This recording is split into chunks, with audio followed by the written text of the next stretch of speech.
के बाद ये एक प्रेस कॉन्फ्रेंस बुलाया गया है और आप सब लोग स्वागत है आप सबका।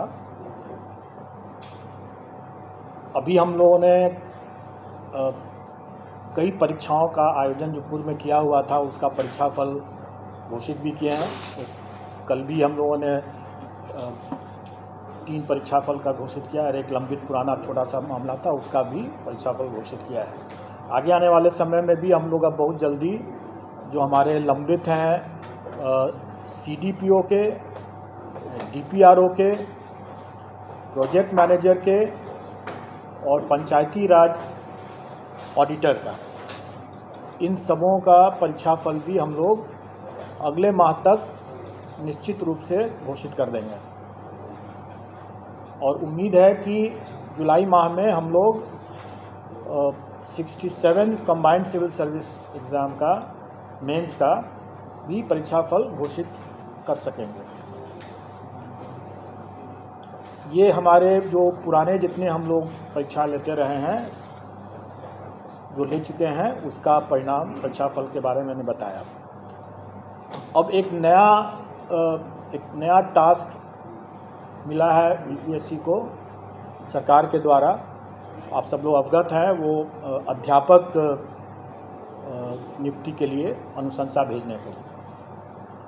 इसका हम लोगों ने पाठ्यक्रम और परीक्षा के संरचना के बारे में अपने वेबसाइट पर प्रदर्शित कर दिया है और मैं समझता हूँ कि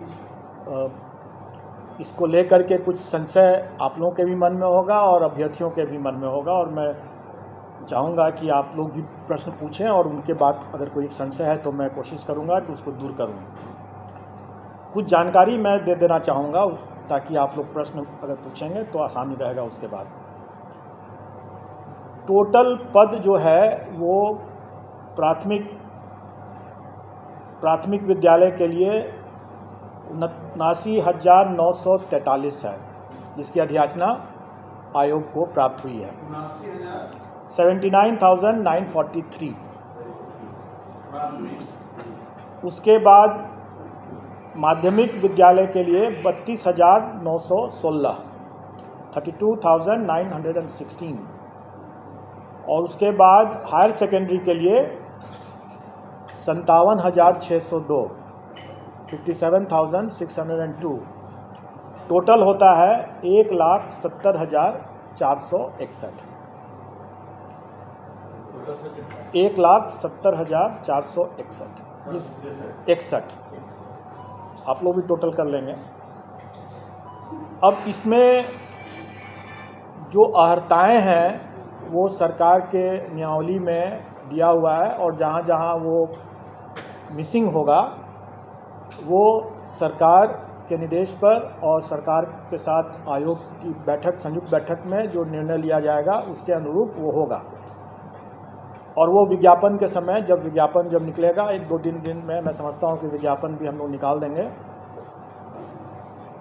वैसे मैं बता दूँ मोटा मोटी तौर पर कि प्राथमिक विद्यालय के लिए जो न्यूनतम अर्हताएँ होंगी वो inter pass plus CTET plus diploma in elementary education या BEd अगर किया हो तो वो होना चाहिए। माध्यमिक विद्यालय के लिए graduation plus state STET plus BEd और हायर सेकेंडरी के लिए पोस्ट ग्रेजुएशन होना है और स्टेट और BEd होना है। डिग्री मतलब graduation plus state plus BEd।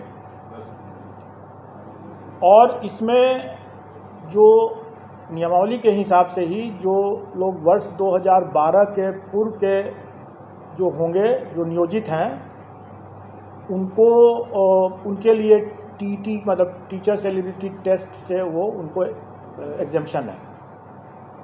2012 से हाँ, तो ये हुआ। उसके अलावा फिर एज रिलैक्सेशन भी है उन लोगों के लिए। वो सारा चीज़ नियमावली में पहले से दिया हुआ है, वही चीज़ विज्ञापन में हम लोग रिपीट कर देंगे। अब जो हम लोगों ने जो पाठ्यक्रम निकाला और जो उसके लाइट में लोगों को जो जिज्ञासा या संशय है, थोड़ा मैं उसको दूर करना चाहूँगा। पहली बात कि ये लोग प्रश्न पूछ रहे हैं कि परीक्षा एक ही दिन में होगा, एक दिन से अधिक में होगा, तो हम लोग आवेदन जो मांगेंगे वो इन सभी पदों के लिए एक साथ मांगेंगे, एक ही आवेदन होगा।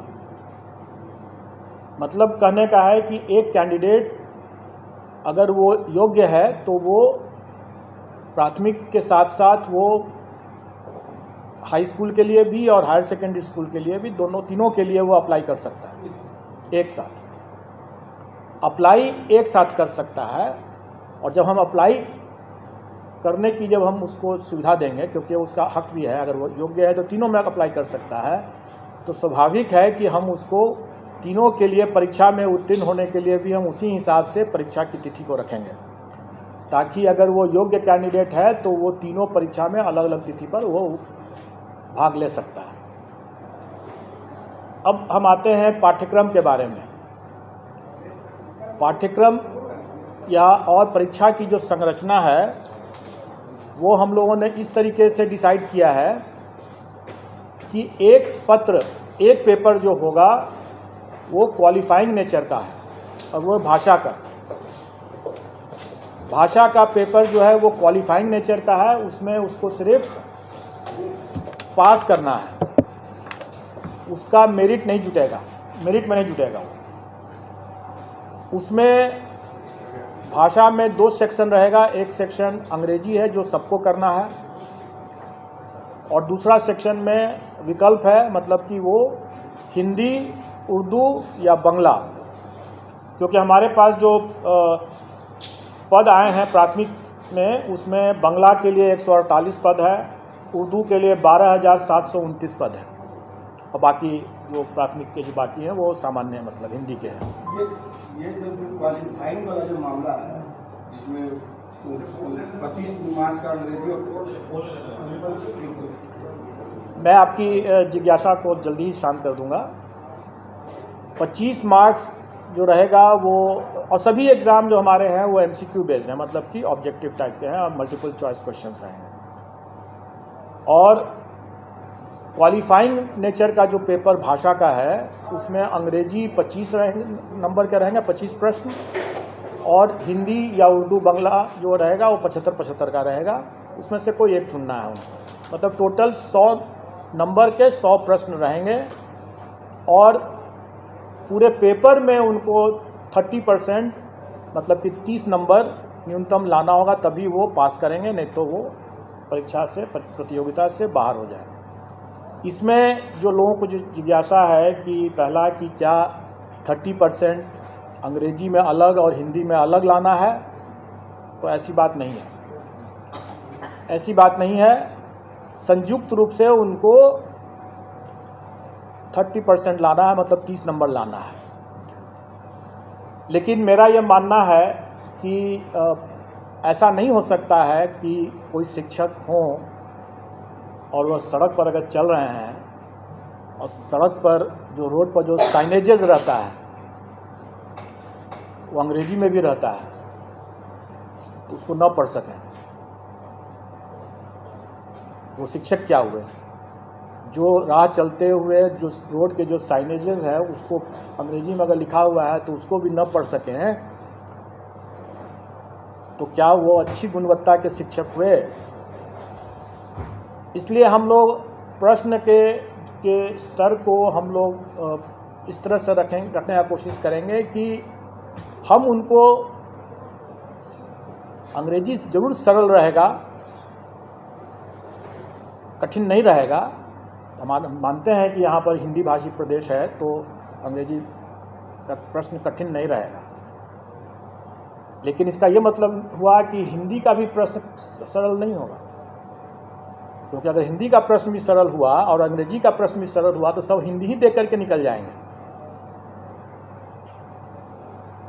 इसलिए थोड़ा हम लोग भी दिमाग लगाएंगे, और मैं चाहूँगा कि अभ्यर्थी भी थोड़ा तो अंग्रेजी भी पढ़ ही लें, ताकि वो शून्य न हो अंग्रेजी उनका, क्योंकि शून्य से अगर फिर वो आगे नहीं बढ़ पाएंगे, राह चलता वो साइनेज भी नहीं पढ़ पाएंगे, तो वो अपने छात्रों को कैसे पढ़ाएंगे। ये रही बात जो हमारे वैकल्पिक जो क्वालिफाइंग नेचर के जो भाषा का जो पत्र है उसके बारे में मैंने बतलाया। इसके बाद अब मेन पेपर होगा। मेन पेपर 150 नंबर का होगा जिस पर कि मेरिट होगा, और हर स्कूल के कैटेगरी के लिए एक ही मेन पेपर है। जैसे प्राथमिक के लिए सिर्फ एक मेन पेपर है, अगर हम हाई स्कूल के लिए जाते हैं तो उसके लिए भी एक ही मेन पेपर है, और अगर हम इंटर के लिए भी इंटर स्कूल के लिए भी जाते हैं, मतलब हायर सेकेंडरी स्कूल के लिए जाते हैं तो उसके लिए भी एक ही मेन पेपर है। एक ही पेपर उसके बाद देना है, और वो अगर कोई अभ्यर्थी अगर तीनों श्रेणी के लिए अप्लाई करता है तो स्वाभाविक है कि उसको फिर तीनों पेपर देना होगा। अलग अलग दिन होगा लेकिन देना होगा तीनों के। मेरिट लिस्ट अलग अलग बनेगा क्योंकि सबके लिए अलग अलग वो परीक्षा है।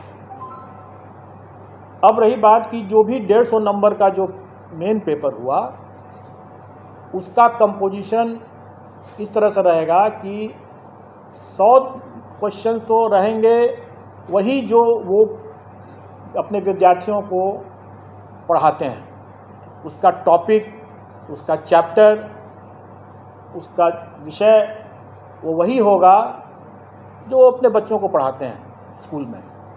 इसलिए अगर ये जिज्ञासा है कि उसका हम सिलेबस में विस्तार करके दें तो मेरा ये कहना होगा कि बिहार एग्जामिनेशन बोर्ड का जो सिलेबस है बच्चों के लिए उसी को देख लें,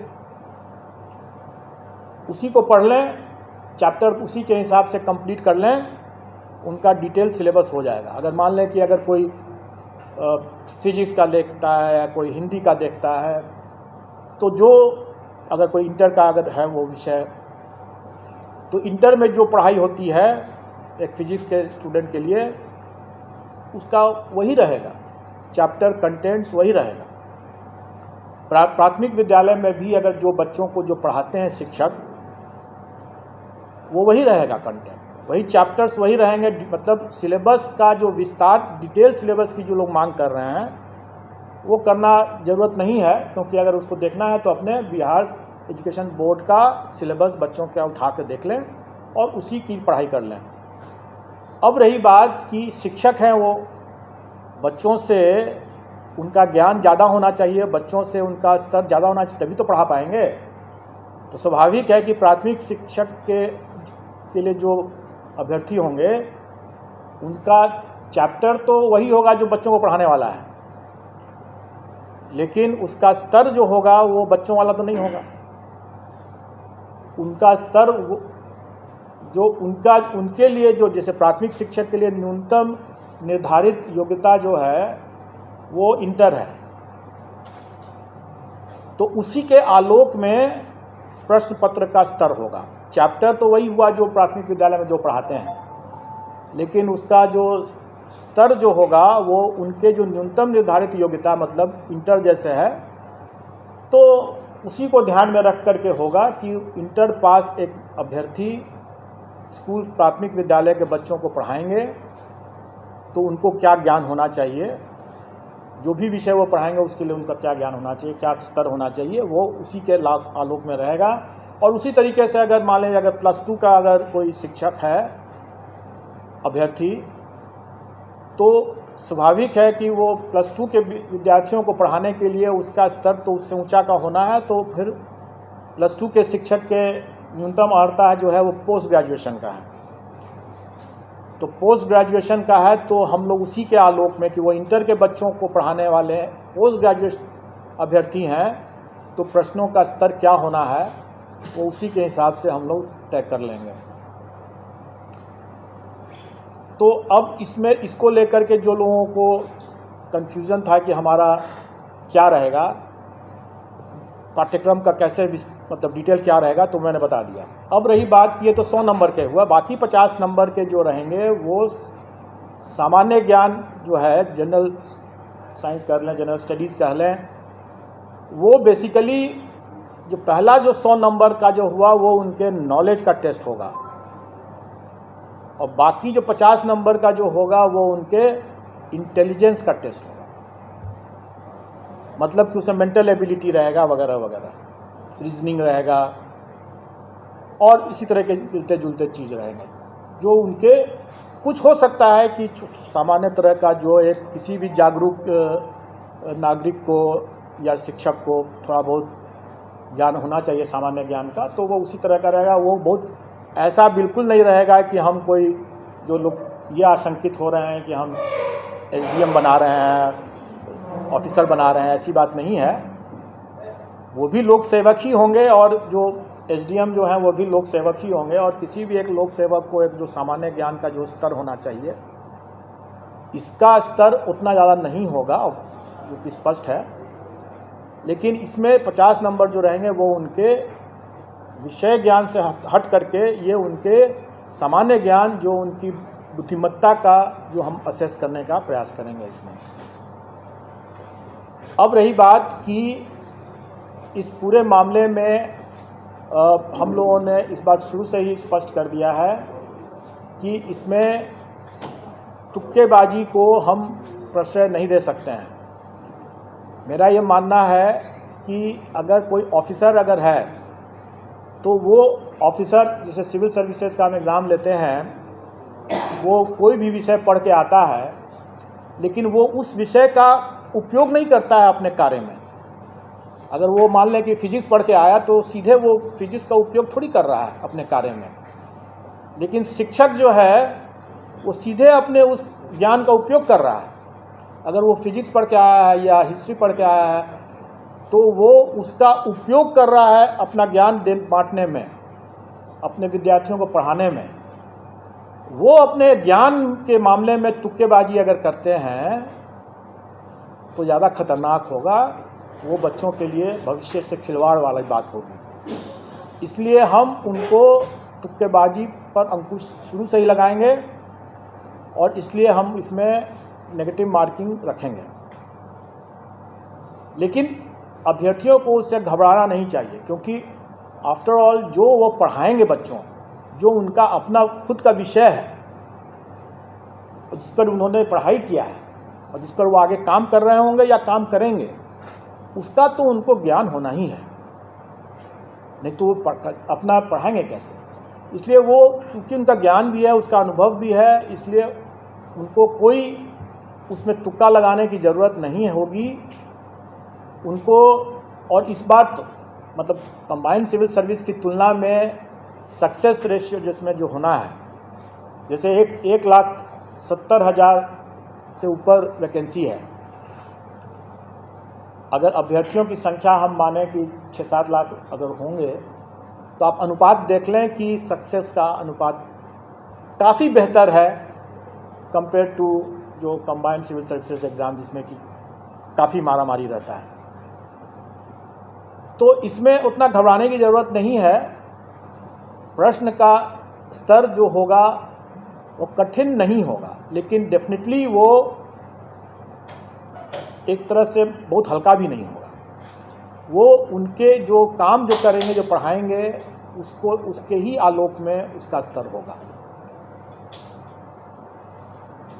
तो नेगेटिव मार्किंग कितना होगा उसके बारे में जो लोग यहाँ पर पहले से जुटे हुए हैं आयोग के संबंध में, नेगेटिव मार्किंग संबंध में, जानते हैं कि अगर 5 ऑप्शन रहेंगे अगर, तो 1/n-1 होता है फॉर्मूला उसके हिसाब से। मतलब कि अगर 5 ऑप्शन है तो मतलब कि 4 गलत प्रश्न और 1 सही प्रश्न मिलाकर के 0 होना है।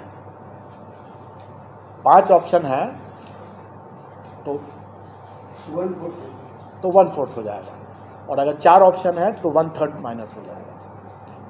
ये स्टैंडर्ड स्टैटिस्टिकल फॉर्मूला रहता है और इसका निर्णय हम लोग कर देंगे और वो परीक्षा में भी उन लोग पता चल जाएगा। लेकिन उससे घबराने की बात बिल्कुल नहीं है। और हम लोग अभ्यर्थियों को पर्याप्त समय भी देंगे पढ़ाई करने के लिए, तैयारी करने के लिए। इसलिए इसमें घबराने वाली बात तो बिल्कुल नहीं है।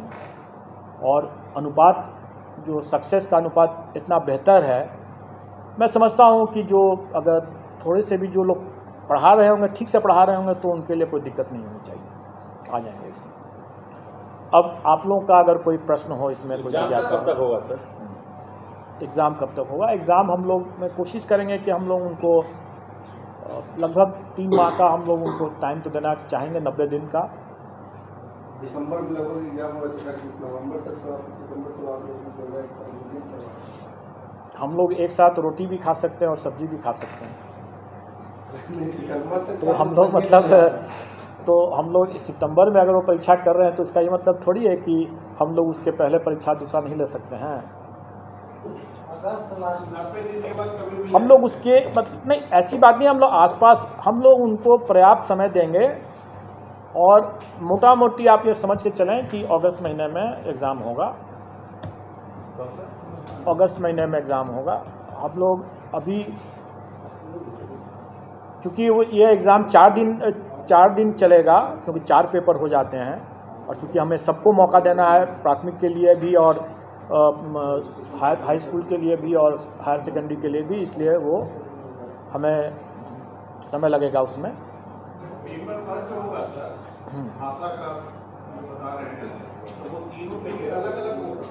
नहीं, वो तीनों के लिए एक होगा, इसलिए आपको वो सरल होगा, वो सरल होगा। हम लोग चाहेंगे कि जो हमारे शिक्षक हैं वो अपने भी मतलब सर उठा करके चलें, और आप लोग भी जब जाकर के जब कभी चेक करते हैं और बोल पाते हैं कि उनको मतलब एक स्पेलिंग नहीं अपना रविवार शनिवार तक नहीं जानते हैं, तो फिर बड़ा दुखद स्थिति वैसी नहीं होगी बात। बस उतना ही जानना है उनको, क्योंकि उसके बाद जो अपने विषय के जो हैं वो अपने विषय के तो ज्ञाता हैं ही। इसका सिलेबस क्या होगा सर, भाषा का? वही तो मैं बता रहा हूँ कि ये एक सामान्य होगा। अगर मान लें कि अंग्रेजी की बात अगर करें तो वो कम से कम अगर अंग्रेजी का अखबार उठा करके पढ़ तो सकें, अगर 4 लाइन कोई लिखा हुआ है तो उसको समझ तो सकें कि क्या लिखा हुआ है, उतना ही भर है, सामान्य है। कोई हम उसमें उनसे शेक्सपियर के बारे में नहीं पूछने वाले हैं।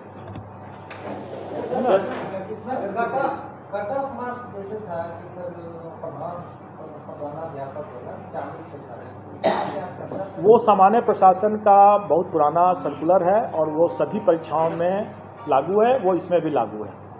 सर अभी इंग्लिश पेपर की बात कर रहे थे, तो जहाँ तक मेरे नज़रिया है कि ग्रामीण क्षेत्र में बहुत कम ऐसे टीचर हैं जो इंग्लिश पढ़ाते हैं। गवर्नमेंट स्कूल में इंग्लिश का साधन नहीं है, तो लोग कैसे पढ़ेंगे और कैसे पेपर दे पाएंगे? देखिए, जैसे आप शायद पता नहीं थी कि नहीं थी, मैंने बताया कि क्या ग्रामीण क्षेत्र के लोग पटना नहीं आ रहे हैं, आ रहे हैं। और सड़कों पर आजकल पटना के सड़कों पर आप देखेंगे कि साइनेजेस जो हैं काफ़ी अंग्रेजी में लिखे हुए हैं। जितने व्हाट्सअप जो होते हैं, बहुत से व्हाट्सअप तो अंग्रेजी में भी लिखते हैं ना। सीनियर टीचर्स जो है कोई एक अगर हम बिहार के भविष्य के लिए बात कर रहे हैं, हमारे बच्चे क्या उनकी सीमाओं से बच्चे की भी जानकारी या उनका जो ज्ञान जो है बाधित हो जाए, नहीं होना चाहिए। हम उनको अंग्रेजी पढ़ाने के लिए नहीं कह रहे हैं, क्योंकि वो अंग्रेजी विषय के वो शिक्षक नहीं है, इसलिए अंग्रेजी वो नहीं पढ़ा रहे हैं। लेकिन उनको इतनी जानकारी तो होनी ही चाहिए ना, जो अपने, क्योंकि वो अगर प्राथमिक विद्यालय के अगर शिक्षक है तो वो सब कुछ पढ़ा रहे हैं। हाई स्कूल के हैं तो वो अलग बात है, फिर तो विषयवार हो गया, फिर उसको अंग्रेजी के अलग विषय के शिक्षक होंगे। 25 नंबर है अंग्रेजी में, 75 है हिंदी में। हम अंग्रेजी नहीं बना, 75 सिर्फ हिंदी बना। तो आपने मैंने इसके बारे में जवाब दे दिया है, मैंने इसके बारे में जवाब दे दिया है, इसलिए आप उसको आप समझ लें। सर एक चीज़ है सर, इसमें कहा जा रहा है सर, जो बीएड और ये सब का जो क्वालिफिकेशन रखा गया, ट्रेनिंग से रिलेटेड क्वेश्चन क्यों नहीं सर रखा? Yes, good question. मैं बता दूं, आप तीनों स्तर के, क्योंकि अभी मेरे पास मध्य विद्यालय की वैकेंसी नहीं आई है, इसलिए मैं मध्य विद्यालय के बारे में नहीं बता रहा हूँ, अभी कुछ तय नहीं हुआ है, उसका जब आएगा तो उस समय देखा जाएगा। लेकिन अभी जितने भी स्तर लेवल के विद्यालय के शिक्षकों के बारे में मामला है, सब में देखेंगे कि अनिवार्य अर्हता में सीटेट, एस्टेट ये है या बीएड डीएलएड है। ऐसी स्थिति में उन परीक्षाओं में प्रशिक्षण संबंधित कैसे पेडागोजी जो कहते हैं उसके संबंध में, या चाइल्ड डेवलपमेंट के बारे में ऑलरेडी उसकी परीक्षा वो टीचर्स एबिलिटी टेस्ट में दे चुके हैं। तो अब फिर से उसी चीज़ के अगर हम लेने लगे हैं तो फिर आप ही लोग कहेंगे कि जब उसमें जब ले ही चुके हैं तो फिर इसमें भी वही चीज़ ले रहे हैं, तो नई परीक्षा की क्या ज़रूरत है? नई परीक्षा की ज़रूरत इसलिए है क्योंकि जो अभ्यर्थियों की संख्या अगर 6 लाख है और अगर हम उसमें से 1,70,000 ही को हमको अगर लेना है तो स्वाभाविक है कि हम मेरिट बेस्ड ही हम सिलेक्शन प्रोसेस करेंगे।